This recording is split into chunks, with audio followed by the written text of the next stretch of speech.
안녕하세요, 로라입니다. 오늘은 새로운 코너를 준비했어요. 이름하여 로라가 콕 집어 결정해준다. 구독자분들 중에 자전거를 입문하시려는 분들이 많은데요. 어떤 자전거를 선택해야 되는지 고민이 많으시더라고요. 저도 입문할 때 고민이 돼서 여기저기 정보를 많이 알아봤었는데요. 그 정보들의 결론은 이거는 이거대로 좋고 저거는 저거대로 좋으니까 네 맘에 드는 자전거를 사라 였습니다. 그래서 고민 해결에 아무 도움이 되지 않았어요. 제 친구가 저한테 자전거에 대해서 물어보면 제가 대신 결정해준다는 컨셉으로 이 영상을 준비해봤어요. 그래서 이건 제 주관적인 생각이니까 언제든 태클 거셔도 됩니다. 우선 결론부터 말씀드릴게요. 제 결정은 알루미늄 프레임의 클라리스 구동계를 사라입니다. 자, 답이 궁금하셔서 들어오신 분은 이제 나가셔도 됩니다. 자, 그럼 이제 구구절절 얘기를 늘어나 볼게요. 자, 우선 먼저 네가 뭔데 그런 거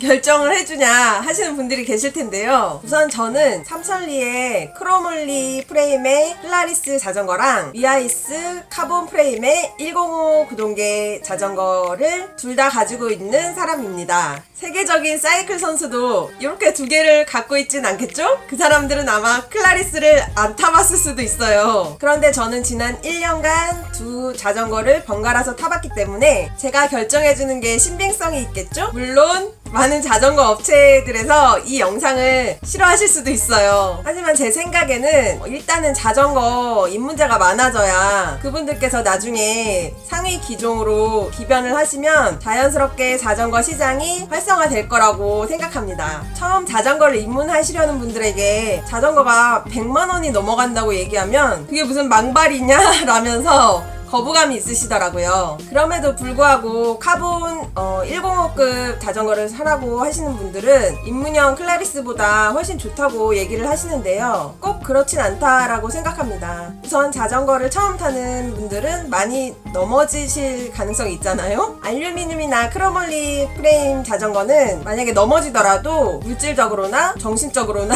다가오는 데미지가 좀 덜합니다. 그리고 초반에 자전거를 입문했을 때는 여기저기 많이 돌아다녀야 되는데 자전거가 고가일수록 마음이 불안해가지고 돌아다니기도 쉽지 않아요. 그리고 클라리스 구동계랑 105 구동계는 스프라켓 수가 차이가 나지만 105 구동계가 어필을 막 훨씬 잘 올라간다거나 평지에서 막 엄청 빠르다거나 그렇진 않아요. 물론 스프라켓 수가 더 많으니까 자전거 탈 때 좀 더 편안할 수는 있어요. 자전거를 처음 시작하시려는 분들은 운동이 목적이거나 다이어트가 목적인데 편안한 게 꼭 좋은 것만은 아니죠. 그래서 저는 싸고 예쁜 자전거를 사서 최소 1년은 미친듯이 자전거를 타봐야 된다고 생각해요. 입문형 자전거를 열심히 타서 몸이 충분히 단련될 때까지 기변을 안 하시는 게 좋을 것 같아요. 그럼 너는 왜 1년이 안 돼서 자전거를 기변했냐고 물어보실 수 있는데요. 주변 사람들이 저한테 카본 105급으로 기변하면 완전 신세계가 펼쳐진다고 얘기했거든요. 자, 여기서 입문자 분들께서 꼭 아셔야 될 것이 있어요. 자전거 동호인들이 말하는 신세계란 것은 바로 이런 것입니다. 일로 들어와 이 일로 들어와.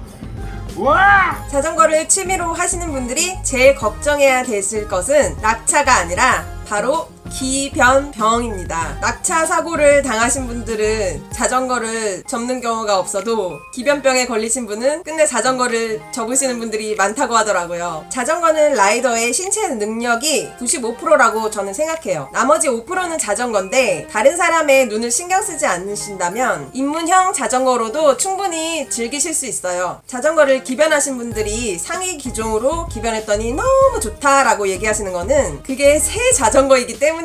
한 달 후에 물어보세요. 원래 거랑 똑같다고 아마 얘기할 거예요. 지금 제가 갖고 있는 자전거 두 개가 차이는 분명히 있긴 있어요. 카본 프레임의 자전거가 승차감이 좀 더 좋고 같은 거리를 이동했을 때 피로감이랄까 그런 게 좀 덜한 것 같아요. 근데 우리는 자전거를 운동하거나 살 빼려고 타는 거잖아요. 좀 힘들어도 됩니다. 그래서 오늘의 결론은 자전거를 입문하시는 분들은 알루미늄 프레임의 입문형 자전거를 사라 입니다. 있습니다. 그리고 제가 듣기로는 초보자가 너무 가벼운 자전거를 타면 위험하다고도 하더라고요. 육상 선수들을 보면은 일부러 타이어 같은 거를 매달고 뛰기도 하잖아요. 처음 입문하실 때는 조금 무거운 자전거로 열심히 타셔서 엔진을 먼저 강화하시는 것을 추천드려요. 그리고 처음부터 고가형 자전거를 사시려고 하시는 분들 중에 하차감 얘기를 하시는 분들이 많더라고요. 여기서 하차감이란 자전거를 타고 내렸을 때 주변의 시선을 말하는 겁니다. 근데 그거는 사실 본인만의 생각이고, 자전거를 잘 타는 사람이 입문형 자전거를 타고 있으면 훨씬 더 대단해 보이고 멋있어 보이는 것 같아요. 겁쟁이 페달의 오노다도 생활형 자전거로 열심히 단련을 했잖아요. 사람들이 오노다에게 열광하는 이유는 오노다가 생활 자전거로 엄청난 어필들을 정복했기 때문이 아닐까 싶어요. 자, 오늘은 어떤 자전거를 선택하셔야 될지에 대해서 알려드렸고, 다만 세부적인 자전거 모델명이나 이런 것들은 전 모르니까 질문하셔도 소용없습니다. 무조건 본인 눈에 예쁜 자전거를 사셔야 한 번이라도 더 타게 되는 것 같아요. 입문형 자전거의 성능은 다 거기서 거기니까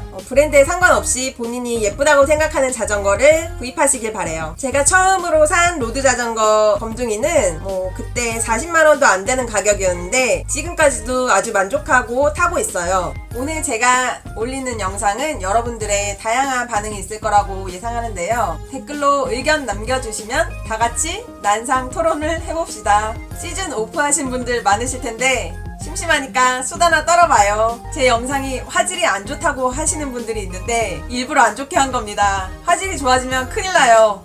그리고 영상 편집하기 귀찮아서 이런 영상 찍는다고 하시는데 맞습니다.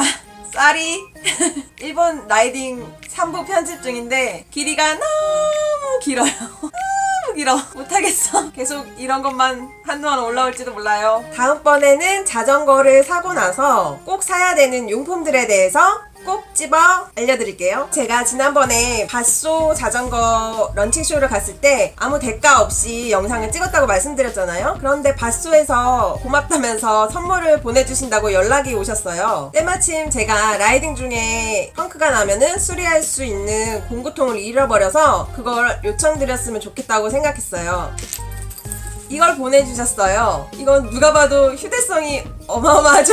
무게도 장난 아니에요. 막상 도로에서는 필요 없을 것 같은 공구가 다양하게 들어있는데요. 타이어에 바람을 넣을 기구는 없습니다. 그래서 참 센스 없으시다고 생각했는데 이 펌프도 같이 보내주셨어요. 이걸 들고 가다가 펑크 나면 쓰라고 주신 건 아니시겠죠? 어쨌건 감사드립니다.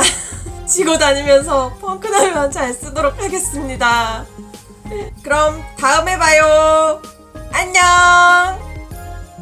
뿅.